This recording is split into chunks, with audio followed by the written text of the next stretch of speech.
ഒരു പക്ഷേ നമ്മൾ ആ ഒരു മാസം അവിടെ എത്തുമ്പോൾ ഉണ്ടാകുന്ന ആ റസൂലുള്ളാഹി തങ്ങളോടുണ്ടാകുന്ന നമ്മുടെ ഒരു ഇഷ്ടം. അസ്സലാമു അലൈക്കും വറഹ്മത്തുള്ളാഹി. നമ്മൾ കേരളക്കാർ എന്നതിനുപരി ഏതൊരു ലോകത്തുള്ള ജീവിക്കുന്ന ആൾക്കാരും നമ്മുടെ മിഡിൽ ഈസ്റ്റ് കൺട്രിയിലേക്ക് പോകുന്നത് ഒന്നല്ലെങ്കിൽ ജോലി ആവശ്യാർത്ഥാണ്. പ്രത്യേകിച്ച് സൗദി അറേബ്യ പോലുള്ള ഒരു രാജ്യത്ത് പോകുന്നത് ഒന്ന് ജോലി ആവശ്യാർത്ഥാണ്, രണ്ടാമത് ആ പരിശുദ്ധ കാബയെ ഹജ്ജ് ഉംറയും ചെയ്യാൻ വേണ്ടിയിട്ടാണ്.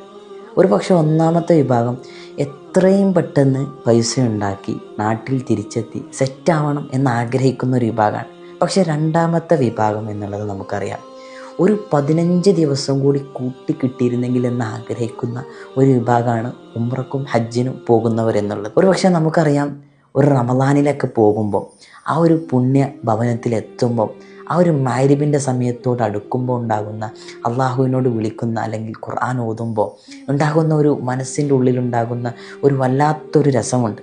പിന്നീട് ആ ഒരു സമയത്തെ ആ ഒരു ഒച്ചപ്പാടും ബഹളങ്ങളുമൊക്കെ നമ്മുടെ മനസ്സിനെ ഇരുത്തി ചിന്തിപ്പിക്കുന്ന ഒരു കാര്യമാണ് ഈ റമദാനിൽ എന്നുള്ള സംഭവം. അതുകൊണ്ട് തന്നെ റമദാനിൽ ഉംറ ചെയ്യുക എന്നുള്ളത് വളരെ പവിത്രമായ ഒരു സംഭവമാണ്. പിന്നീട് നമുക്ക് ഏറ്റവും നല്ല സമയം എന്നുള്ളത് നമുക്കറിയാം, റബീഉൽ അവ്വൽ മാസമാണ്. റസൂലുള്ളാഹി തങ്ങൾ ജനിച്ച മാസമാണ്. അതുപോലെ തന്നെ റസൂലുള്ളാഹി തങ്ങൾ വഫാത്തായ ഒരു മാസവും കൂടിയാണ്.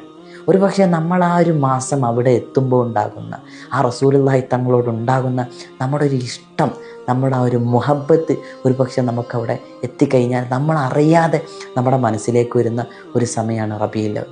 അതുകൊണ്ട് ഏറ്റവും നല്ല സമയം എന്നുള്ളത് ഉംറ ചെയ്യാൻ അത് റമദാനും റബീഉൽ അവ്വലുമാണ്. അതുകൊണ്ട് തന്നെ ഈ വരുന്ന അടുത്ത മാസം നമുക്കറിയാം റബീഉൽ അവ്വലാണ്. അതുകൊണ്ട് ആ മാസത്തിൽ ആ പുണ്യഭവനത്തിലെത്തി അവിടെ ഉംറ നിർവഹിച്ച് നേരെ മദീനയിലെത്തി റസൂലിനെ കണ്ട് അസ്സലാമു അലൈക യാ റസൂലല്ലാ എന്ന് പറയാൻ അള്ളാഹു നമുക്ക് ഭാഗ്യം തരട്ടെ. ഉസീക്കും ബിദ്ദുആ. അസ്സലാമു അലൈക്കും വറഹ്മത്തുള്ളാഹി വബറകാതുഹു.